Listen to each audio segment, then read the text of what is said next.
Good afternoon, Deborah. Hi, Branca. It's a true pleasure to have you with us. And good afternoon, everyone at ALAB and our audience. On behalf of the Brazilian Association of Applied Linguistics, ALAB, it is a true pleasure to introduce Deborah Tannen, University Professor of Linguistics at Georgetown, widely published scholar with 26 books in linguistics, communication, and interaction. Since the 1980s, Professor Tannen's extensive research has embraced various domains in language, communication, and interaction, where she discusses issues related to gender, ethnicity, status, and power, different types of literacy, and conversational and argumentative styles.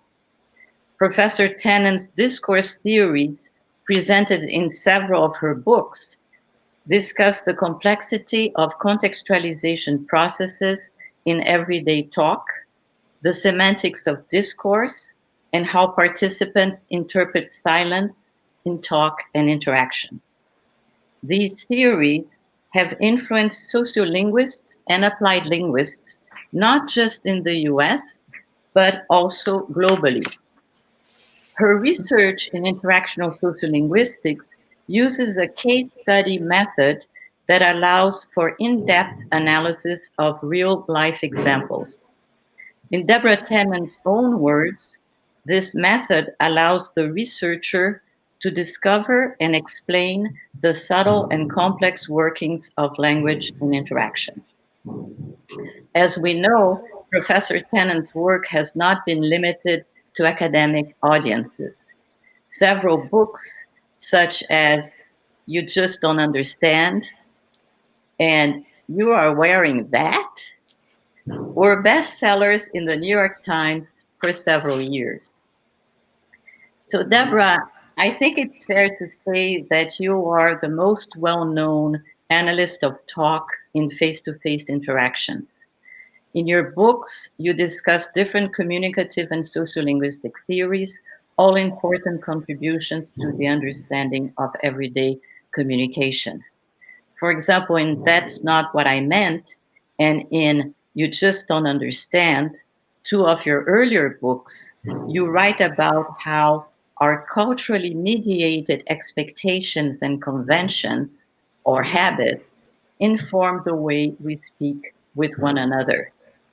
You indicate how we make culturally learned or shaped assumptions and have ways of speaking that are automatic and seem self-evident, but which may not be shared by our listener. We also have specific individual styles of conversation. And there may be gender variations related to such aspects as turn-taking or what counts as an interruption, among other elements of what you call conversational style to consider in communication. You also highlight the importance of indirectness in communication, as, for example, asking a question like, "Are you thirsty?" when you are thirsty, or making an observation like, "It's cold in here," to get someone to close the window.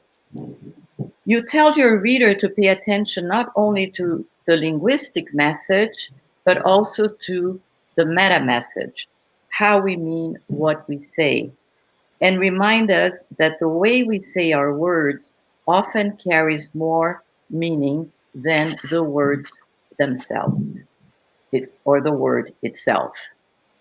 So, turning to some of my questions, the first question I would have is really on messages and meta-message, indirectness, and cultural expectations. Could you talk a bit about these concepts that you presented in That's Not What I Meant, and further developed later in your books, and their relevance to the understanding of everyday conversation? Thank you, Branca, and lovely to talk to you, and thank you for that generous introduction. Let me start with message and meta-message, because that really is something that cuts through everything else, and everything else gets back to, in a way. The message is the meaning of the words. Anyone who understands the language in terms of its grammar, its lexicon, can understand the message. The meta message, that's M-E-T-A, meta message. The meta message is everything about the way you say it that implies what you're trying to do by saying these words in this way at this time. It's everything about the relationship. What does it say about the relationship that you're saying these words in this way at this time? And we can all agree on the message, but the meta message is off record. Because it isn't in the words, it's not self-evident what the meta message is. And that's where misunderstandings often arise. For me, starting out, misunderstandings were simply a way to understand how language works. That was what my goal was, understanding how language works. How do we create meaning and create relationships with these words that we use? So if you keep looking just at the message, you'll never get there. It's the meta message that people are reacting to. But that's where the problems are. So, and this is very much the influence of John Gumpers, who was my professor at Berkeley, that looking at misunderstandings is a way to understand how language works when all goes well. Because when all goes well, you don't know what to look at to see where the meaning came through. But when there's a misunderstanding, somebody implies one thing or thinks they're implying one thing and someone else understands something else, then you can look for what was it that led that person astray. So that's how I ended up talking about messages and meta messages. So here's an example. And very often the kinds of differences that I talk about and that seem to be important in human relations come down to these forces, these dynamics of what way back were called power and solidarity. It's not, I may be the only one left who's using those terms because I think they really still capture what's going on. But we are all, when we're talking to each other, balancing these two dynamics. A question always overriding everything that we're talking about and doing is, are we close or distant? Is this way of talking bringing us closer or pushing us farther apart? And also power relations, who's up, who's down. If there are two people, they may want two different things, who's going to get their way? So power dynamics and connection dynamics. Something I've argued all along is there's been a whole lot more attention in our field, maybe in all fields, to power, and not enough attention to connection or solidarity, which is important because of the meta message. It's not there in the words. We think it's there. Yeah, you said that. But having said that could mean something very different. So I'll give you a couple of very, very simple examples. I was walking along a college campus with a woman colleague, and one of our male colleagues, somewhat older guy, was coming in the same direction, so we greeted each other. It was a crisp fall day in the Northeast of the United States, and so we said hi, and the woman that I was with said, "Hi, where's your coat?" Because he wasn't wearing a coat and it was rather chilly. And he said, "Thanks, Mom." So that was just a greeting. He walked away. And she turned to me and she said, "What was that all about?" And I said, "That's about the ambiguity and polysemy of power and solidarity." And by ambiguity, it's kind of what I was just talking about, that you're not always sure whether the meta message being sent has to do with power or solidarity. And it's polysemous. Some people say polysemy. I say polysemy because it could mean both. So when she said, "Hi, where's your coat?" she was just being friendly. "I'm concerned about you." It was not a very serious concern, like I'm worried you're going to catch cold, just a friendly thing to say. But it did draw attention to the fact that he wasn't dressed warmly enough for this weather. When he said, "Thanks, Mom," he was calling attention to the power dynamic. Mothers talk to their kids in ways that show attention, show care, but it's because they're the greater power in the family. So who was right? They're both right. Power and solidarity were both there. It's true that's the kind of thing that mothers say to kids. It's true she was just being friendly. So it was ambiguous. It could be either, and it was polysemous. It could be both. So he took the meta message of power. She took the meta message of solidarity. I think she intended the meta message of solidarity. Now, the fact that we were junior colleagues probably was playing a role in that. I wouldn't be surprised if he resented it more because we were junior colleagues and he was quite senior. That's just a guess on my part. So that's just a simple example of the meta messages of power and solidarity. And a point that I make, so in my academic research, what I'm interested in is how are we creating meaning in everyday life? But you can't get away from the fact that we're all living our everyday lives, and understanding how language works helps us in our everyday lives. And so for me, the books I write for academic colleagues are focused on the how does language work, but the books I write for general audiences focus on how does this explain our frustrations in talking to each other, and how does understanding these differences give you a way to, first of all, understand, and then secondly, maybe even improve. So another example is kind of like one of my signature examples. If somebody is talking and someone else talks along, is that a way to steal the floor? Is it interrupting? Power dynamic? Or is it showing enthusiasm? I'm talking along to show you how interested I am in what you're saying, the connection dynamic.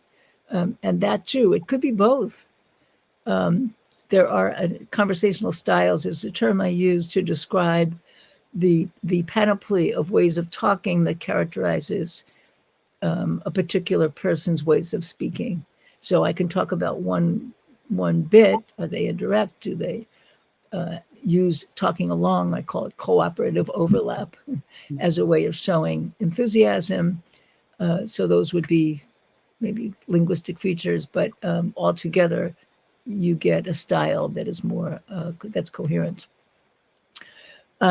So again, you have the ambiguity and polysemy. You could be talking along to show enthusiasm. The person thinks you want to take the floor and they stop. And they're annoyed at you. They think you interrupted. You didn't intend to interrupt. Or you could, on the other hand, you could say, why are they stopping? Why aren't they talking? Why are they making me do all the work here? I thought we're both talking here, but you're not talking. I'm going to have to talk more to fill up the space. So that's where you get these mutual negative impressions that can be so destructive. Just in this tiny little difference in your attitude toward overlap. And another thing I write about, it's somewhat length. Anytime two people talk, we know you have to, one talks, then the other talks, then this one talks again. Well, how do you know when this one's done and it's that one's time to begin? One of the ways you know is how long a pause has occurred. We also judge by other things too. If we think they've made their point, intonation patterns. But part of it is how long a pause is normal between turns. Well, if you have two people talking and they have a slightly different sense of how long a pause is normal, so one is expecting this much pause, one is expecting this much pause comes first, and that person starts thinking, uh-oh, I guess you're not saying anything. I don't want an uncomfortable silence. I'd better fill that silence, keep the conversation going. And if that happens over time, the other person may think you don't want to give me a chance to talk. You just want to hear yourself talk. You're not pausing long enough for me to take the floor. Whereas the first person has paused long enough for you to take the floor. It's just you're waiting for this much, and that doesn't come. So it's a tiny example of a slight difference in conversational style that can have very significant implications because of the meta messages that people perceive from it. And it's so... Now I'm pausing and you can take the floor. Yeah, I'm thinking about how really meta message calls our attention to how much meaning is indirect, and so that sort of takes me also to the next question about where are we today, where we are living online, offline, in this kind of continuous mode, and we've been pushed to it even more so in this last year, this pandemic year. So, what?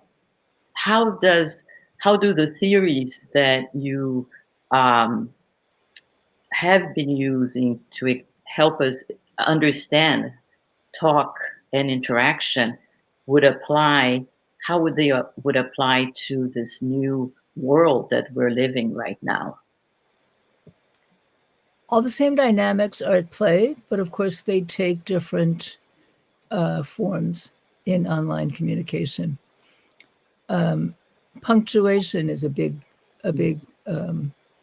feature of conversational style online, and it can differ by culture. It can differ by gender and by individual differences. But example, exclamation points.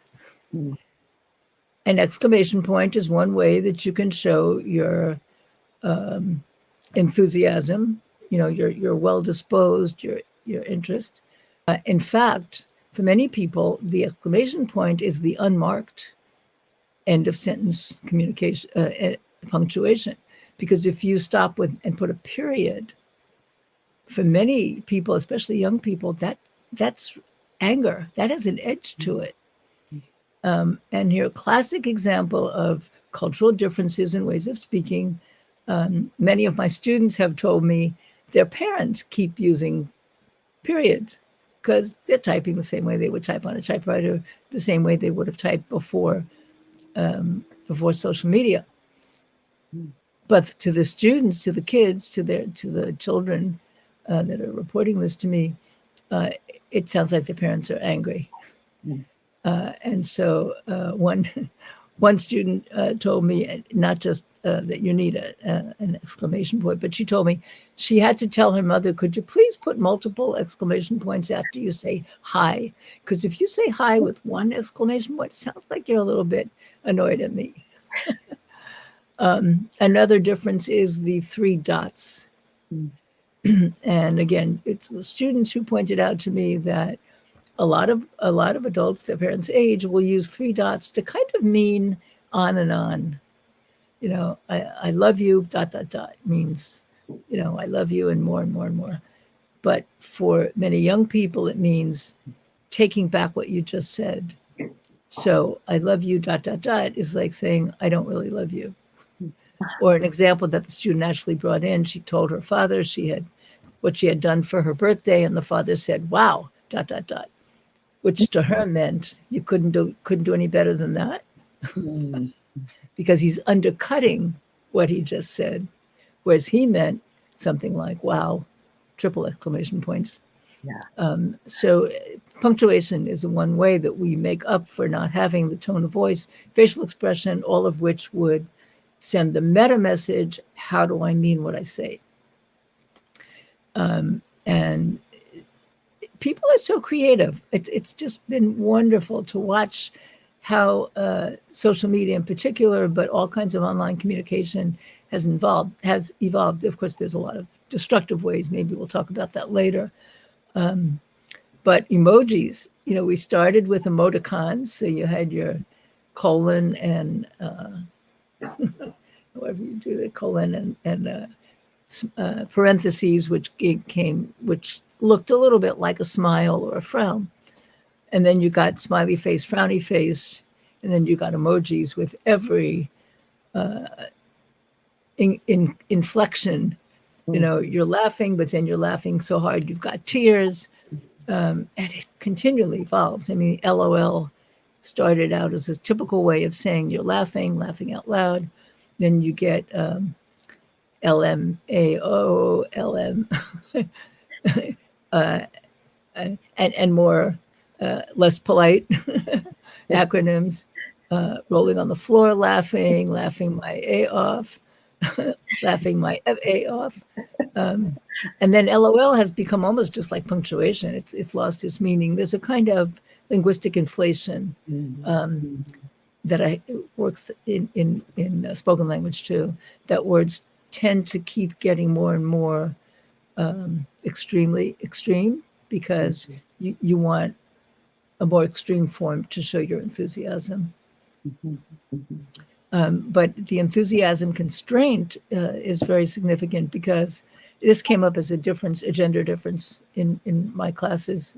That pointed this out to me, that often the young women in the class feel that the young men that they're texting with or Instagramming or whatever communication form they're using, WhatsApp, they often feel that their men friends are lacking in enthusiasm because they don't have enough of these exclamation points, emojis, caps, and they can come across as histrionic if they to people who don't expect all that much.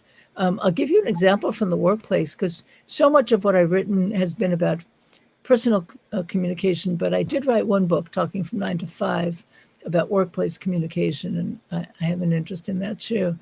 But this was an example. Somebody just was telling me that I was actually interviewing her for, I think it was my book about mothers and daughters. Anyway, I was interviewing her about another book, but she happened to tell me she was a fairly recent college graduate. She'd been out a year or so, and she had a job that involved her supervising a couple of people below her.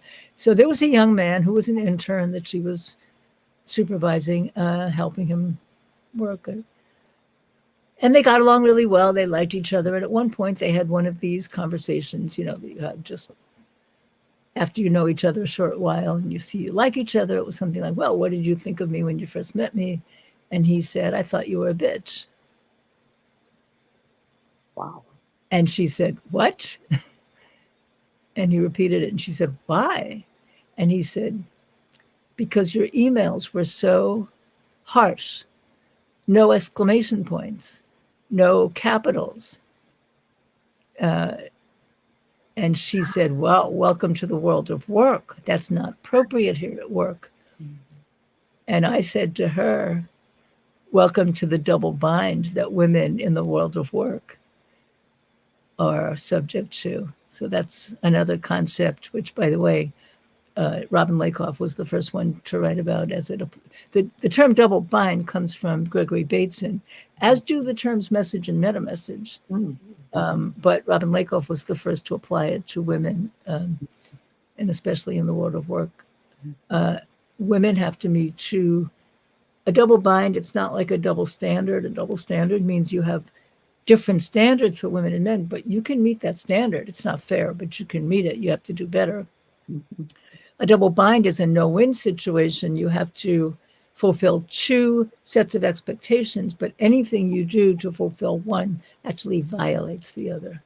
So for women in the workplace, they have to fulfill requirements to be a good woman and fulfill requirements to be a good authority manager. This is women in somewhat positions of authority in the workplace. And they're at odds with each other. So anything they do to be a good woman, be self-effacing, don't put yourself forward, don't talk about what you're good at, just let people see it, you're going to be underestimated. If you talk in ways expected of a person in authority, be decisive, talk about what you're good at, what you've accomplished, be authoritative, then you're seen as too aggressive because you're violating expectations for women. So that's what this woman, this young woman, was running into. He was expecting her to be enthusiastic and cheerful and approachable the way young women in his life he'd come to expect to be. but she was his manager and didn't feel it was appropriate. So he came to that conclusion. And I think many women in authority realize that that word that starts with B is somewhere around here floating all the time. And if you're not careful, whoomp, it's on you.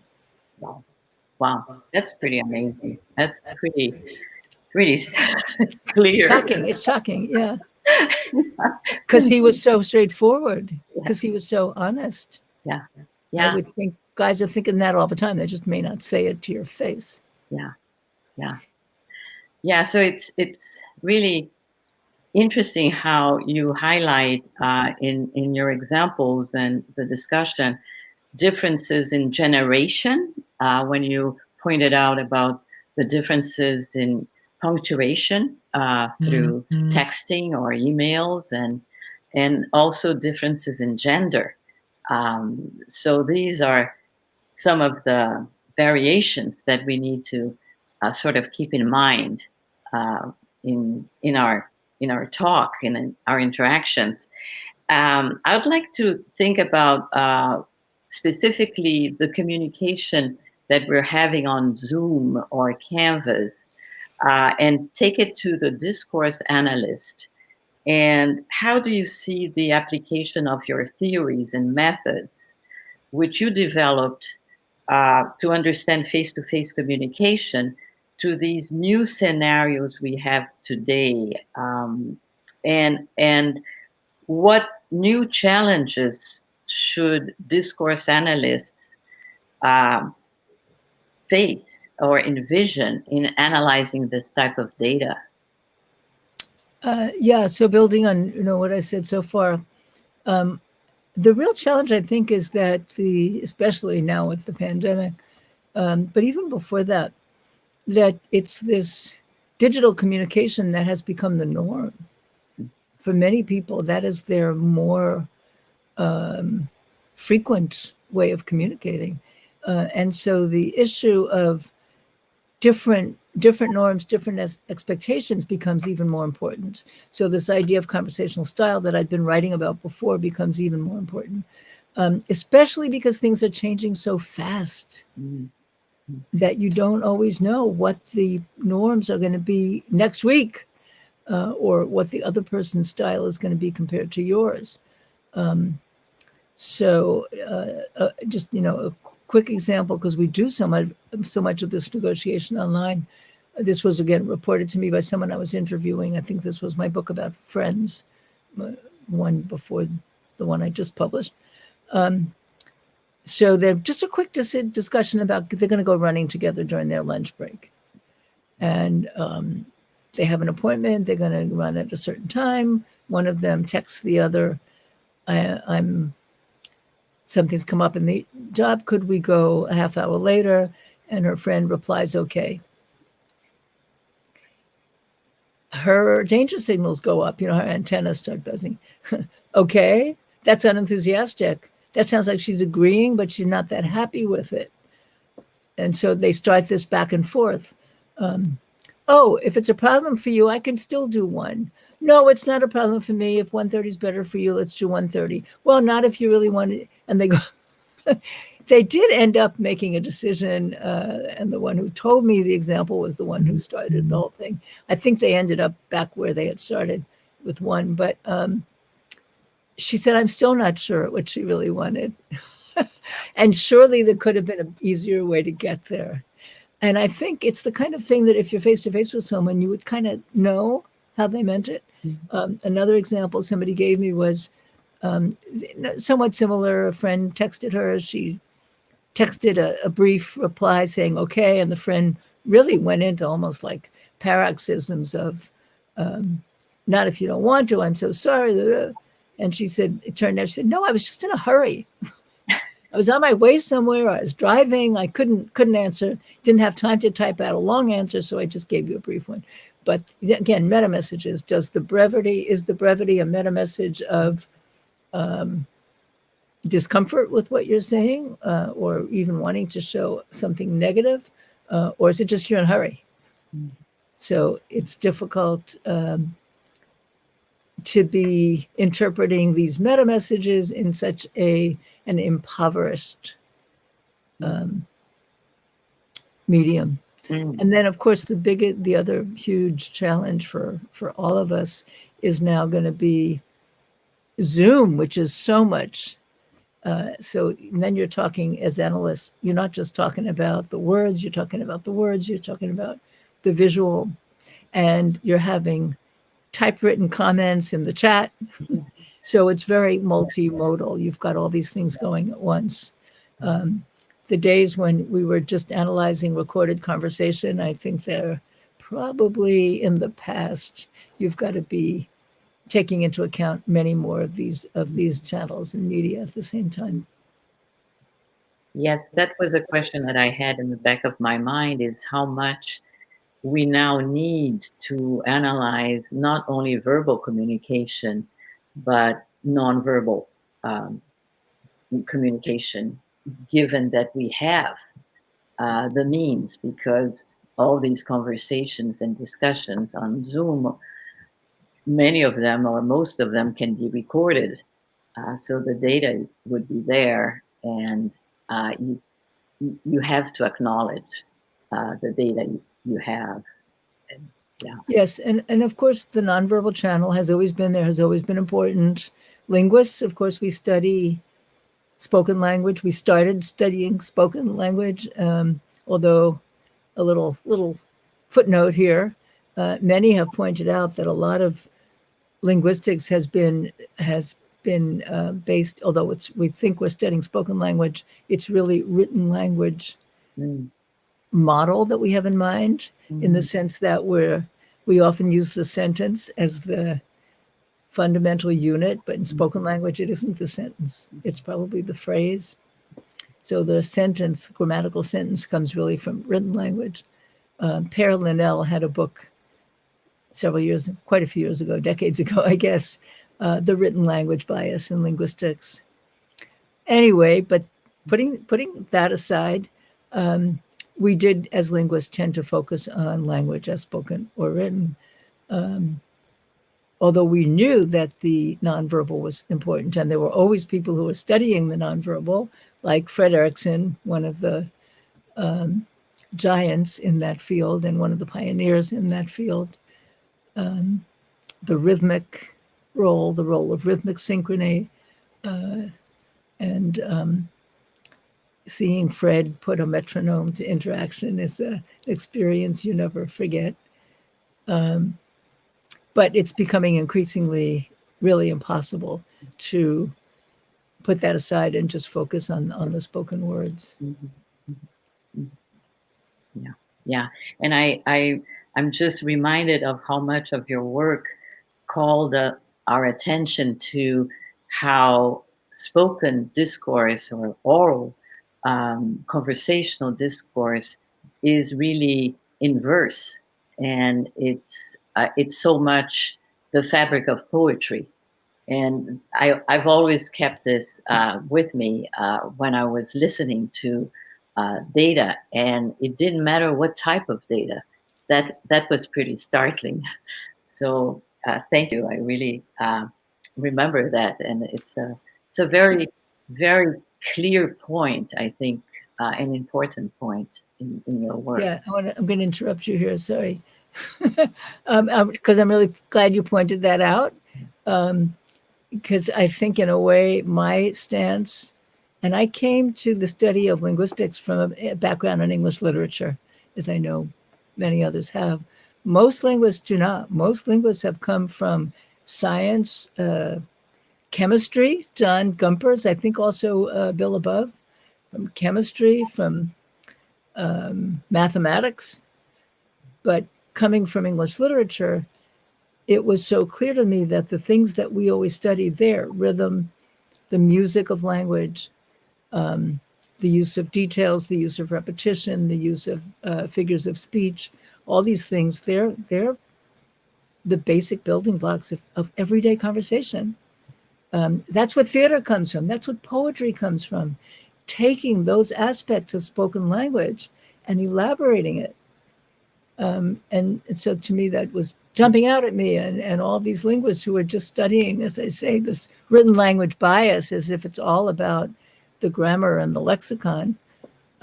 seem to be missing what all the meaning and all the emotion and all the passion in language comes from. So that led to my book, Talking Voices, which captures that. But and I think we're going to come back to that book. But so shifting a bit to discourse analysis and its applications, it is well known that your research has inspired maybe 2 generations of sociolinguists and applied linguists in various cross-disciplinary fields, such as education, health, politics, and business. So if we look specifically at education and literacy and new media, what do you think are some of the challenges the new generation of researchers in applied linguistics may face regarding this transition or regarding this new world? Correct me if I don't answer exactly, what you have in mind, but what it seems to me now, the new focus and identity is the key that is absorbing a great deal of interest and recent work. And it seems to be of a piece with what's going on in the culture, an appreciation of all the ways that people differ, that it have political implications. So ethnicity, class, race, sexuality in all its forms. I mean, I think about how I wrote the book, You Just Don't Understand, about women and men. You can barely talk about women and men anymore because there are so many, that's binary. And I actually discussed that in the book, The Argument Culture, which I know we may talk about later, but I discussed there our separation of people into male and female as an expression of this dualistic approach that is really, on the one hand, misleading, and on the other hand, can be destructive. But that has really, I don't know that people paid too much attention when I said it back in 1998 in that book, but that really has taken over, and in a positive way, that if people are aware of these subtleties, and that if you talk about people in a way that over generalizes who they are, people feel left out and injured by that. So I think that's a huge challenge to young researchers today, to find ways to talk about identity, find ways to talk about the people whose talk you're studying in a way that is respectful of all of these dynamics, and yet still enables you to say something, because if everybody is completely different, then, generalizations are what research is about. Findings of a research project that are not generalizable are not useful. In scientific research, to ask, are your findings generalizable, is to say, did you just find this in this one example, or is it something that's going to apply more broadly? So if you don't have a generalizable finding, it's no use. But we, I think, currently are inclined to be suspicious of anything generalizable. I try to make a point with my students to be very careful about using the word stereotype, because we tend to stigmatize generalizable findings as stereotypes. And I say stereotypes are something you bring to your study that you had before, but finding a way to talk about what you observed, it's not something you brought to it, something you observe that doesn't smack of stereotypes, is a big challenge. Mm-hmm. Mm-hmm. Yeah. So I think this brings us to my question about your work and your publications, which crossed over to large audiences.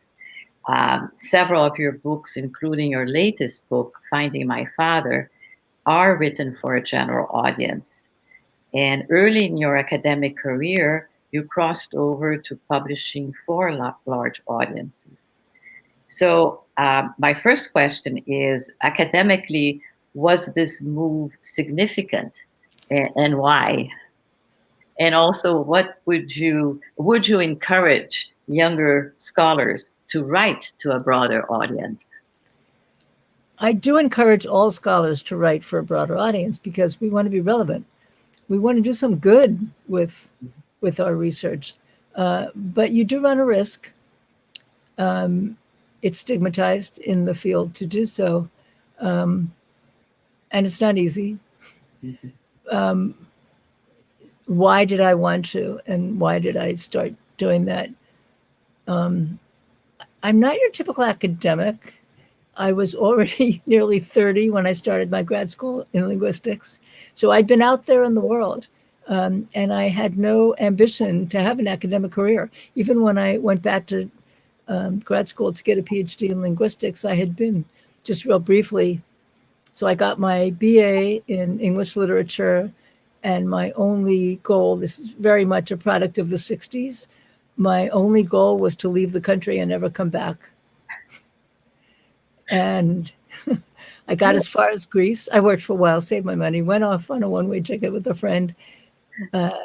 We went our separate ways. I had relatives in Poland where my father was born, and that's relevant to my most recent book, which is about my father, a completely different kind of book.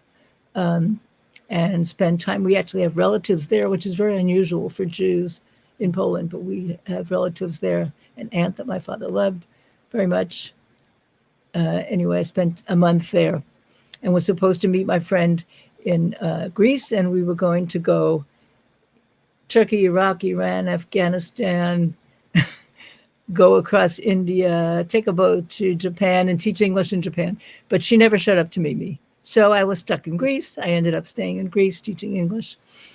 So those were my career goals my non-career goals. But I did end up coming back to the States. I got a master's in English. I was teaching remedial writing and freshman composition. I was 29 and I was bored. And I really just wanted to be a student again, to use my head, to do something I found interesting. And it was not a career decision. Again, that's the, I guess it's a privilege of the 60s that things were so open that you figured you could always find a job, you could always find something to do. So that was the spirit in which I got my PhD in linguistics. But when I started doing it, I realized I liked it. People were giving papers at conferences, so I did it and I liked it. I always loved to write. I mean, that was always what I was good at.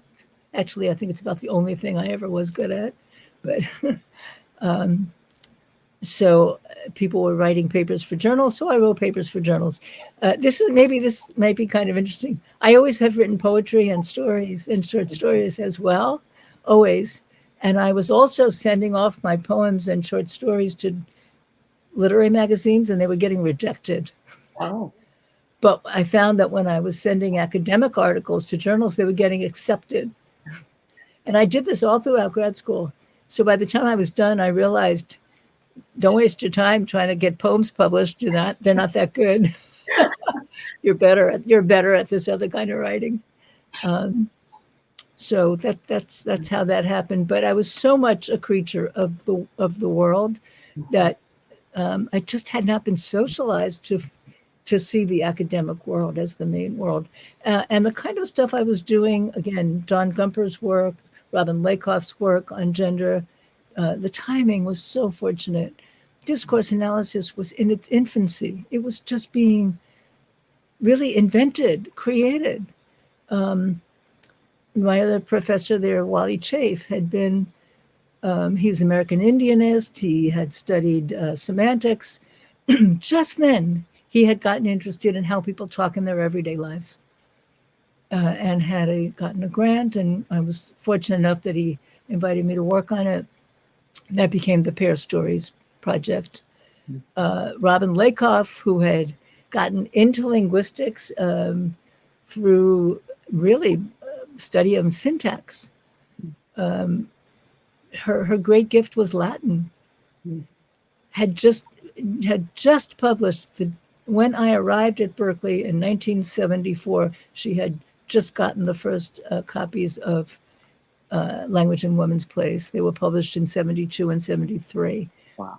I got into linguistics because I had gone to a linguistic institute in 73 and taken a course with her, and that's what she was doing. So it was just such an exciting time that people were turning their attention to everyday language. And that too, I think it was part of a zeitgeist that academics were turning their interest to everyday behavior, speech act theory. Grice, his conversational implicature and conversational maxims was, you can apply these formal theories, these formal processes of logic, formal logic, to everyday conversation.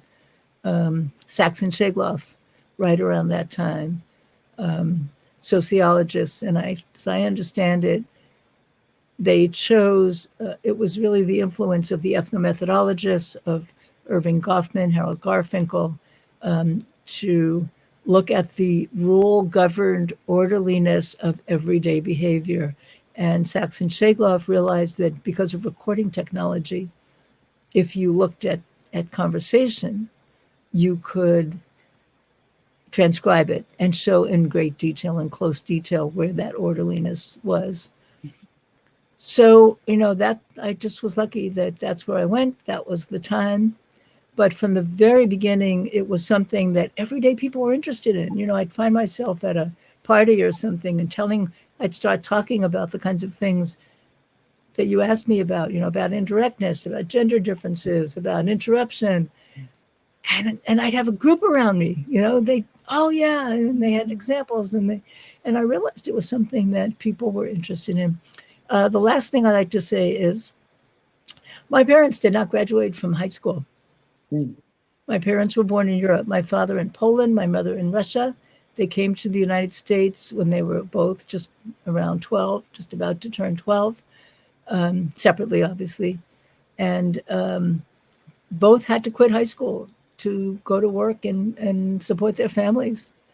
My father was an intellectual. He was self-educated. He went to law school at night, though he did work it's a complicated story that I tell in the book I just wrote, but until I was in junior high school, he was a worker in the garment district in New York in a factory, although he had his law degree and had passed the bar, and then he went into practice of law. So after I was in junior high school, so about 13, I guess, or 14, he was a partner in his own law firm. So that's a whole story that I tell in that book. Yeah. But my mother was not an intellectual. She would never read an academic book.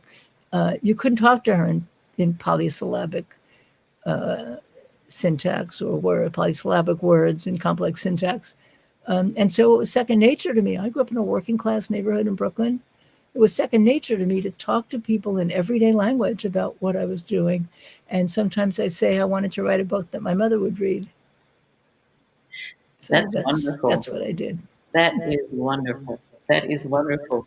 My mom often asks me, Branca, what do you actually do?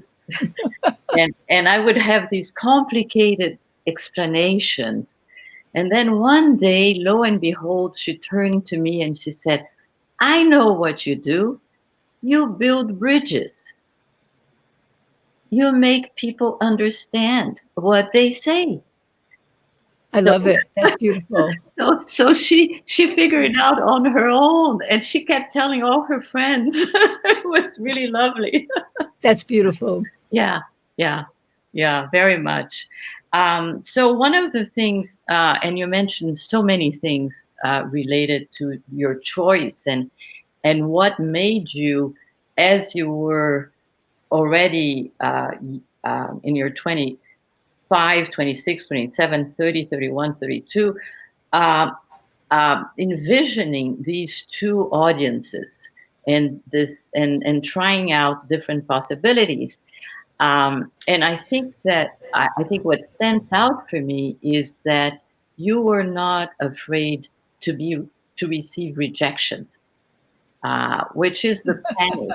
Everybody's afraid of rejection. That we all have. I was oblivious. And the I was younger- oblivious of the fact that it was going to lead to rejection. I mean, for a young researcher, it's really difficult. But you did it and you persevered, and that's really extraordinary. And and Okay, here so you are. It's I wasn't that young. I think that definitely was significant. So as I said, I was 29 when I began grad school. I took a year off in between because I went to Greece for the summer, and I was writing a book about a modern Greek writer that I had a contract for, but hadn't gotten around to doing. And then Wally Chafe had mismanaged his money and ran out of money to support me. So I stayed in Greece, and I was there 8 months and wrote a first draft of this book about this writer. That's another, little side thing. So I was 35 when I got my PhD. So I wasn't a kid, but I think I was oblivious, as I kind of said. I wasn't so much focused on career goals. I was just wanted to do what I was interested in. I was single, didn't have kids. So that's a privilege in a way, not to have those financial responsibilities. So, my dissertation was about New York Jewish conversational style, and it leads to the book Conversational Style, though I didn't start out intending to analyze New York Jewish conversational style. My idea was I'm going to look at the individual conversational styles of each of the people in this conversation, and then look closely and figure out what were the effects of their individual styles on the interaction. But the group I taped was myself, my best friend, who I called Steve, he's still my best friend, his brother. So they're Jewish from the Bronx. I'm Jewish from Brooklyn, actually East European Jewish, which is significant. I think it's not so much a Jewish style as an East European style. So German Jews do not have this style at all. And then two of his friends who were from Southern California, and a woman from England. So I ended up only really able to analyze the style of the three New York speakers because of that short pause difference. It was hard for the Californians to find a way to get the floor. Once they got the floor, they could tell long stories. So it's not the case that we all talked so much more, but they couldn't be part of the ebb and flow. So that's how I ended up writing about New York conversational style. And somehow one of the first things I did when I got to Georgetown, I did publish an article in New York Jewish conversational style that actually put the Jewish into it. And I sent that to all the magazines with a New York character. I sent it to the New Yorker, the New York Review of Books, New York Magazine. I don't think the New York Times, maybe I did. And an editor at New York Magazine picked it up and said, yes, write something based on this. Mm-hmm. I did it. She published it. I got contacted by an editor at Vogue Magazine who saw it and said, can you do the same thing for gender? Mm-hmm. And I said, sure. And I wrote something. And this is very significant. And anyone listening who's interested in writing, actually writing of any sort, this is important. I sent her a draft. And then I thought, no, that's not right. And I revised it. And I sent her another draft. And I said, this is better. Use this one. And she wrote back to me, no, it's not. The first draft is better. And that's the one she used. Had I not sent her that first draft, had I simply sent her the second one, I would have ended up with something not as good. And I have had many other experiences. If we had an hour, I could tell you about so many more where I revised something and made it worse. So that, I would like to say I learned my lesson, but I didn't, because I never know exactly when I'm revising, when am I making it better and when am I making it worse. That's where other people come in, and you have to get other people's opinions there. Yeah. But so that was how it started. And I knew that from the very beginning that I wanted to write about what I was doing in a way that people outside academia could understand. And the first book was the book called That's Not What I Meant, which was directly based on the course I was teaching at Georgetown, cross-cultural communication, which was, and I still teach it, and it's like the introduction to interactional sociolinguistics, the kind of sociolinguistics that I do, and that was influenced by Gumpers. And would you say that this, would you consider this book the most important of your book for larger audiences? Well, the two books that have gotten the most attention in the world, first of all, there's You Just Didn't Understand. That's out of proportion to any other book, how much interest it's gotten. To me, the book That's Not What I Meant was the one I had great ambitions for. It's going to change the world. It's going to make people realize that ways of talking are having these influences on your relationships and how conversations go. I thought psychologists had been so much more effective at communicating beyond academia. So that book did okay. They let me write another one, so that's good. But it was the one on gender that exploded. In a way, I understand, because I was telling people they needed to pay attention to conversational style when they thought they had all these other reasons to know why I don't like you and you're a jerk and you're. But when it comes to gender, everybody knew there was a problem and a frustration. And so it filled a need that they knew they had. Yes. Whereas with That's Not What I Meant, I wasn't telling them something they knew they needed. I was telling them, you need this, and here it is. Yes. So there's something about gender. And also it's written in a more the book That's Not, I have this essay recently that I published, the dramas behind both books. That's Not What I Meant, especially that editors wanting different things and throwing out what I'd written and starting from scratch. I mean, it's amazing when I look back that I didn't give up. And which book do you consider? I'm sorry. Yeah. Which book would you consider the most important book? Your most important book for linguists? For linguists, it's Talking Voices. That's the one where I really lay out my theory and method for analyzing everyday interaction. And I guess the thesis of that book is what I alluded to earlier. Everyday conversation is made up of the same features that we think of as quintessentially literary. And there I look at repetition, dialogue, and details or imagery. I was going to have a fourth, and that was metaphor and figures of speech, but the book was long enough before I got there, so I stopped. Well, we are running out of time, but I do want to ask you, and I know you could spend a few hours talking about it, about your book, The Argument Culture. And I find it the most prescient to describe our present political impasse.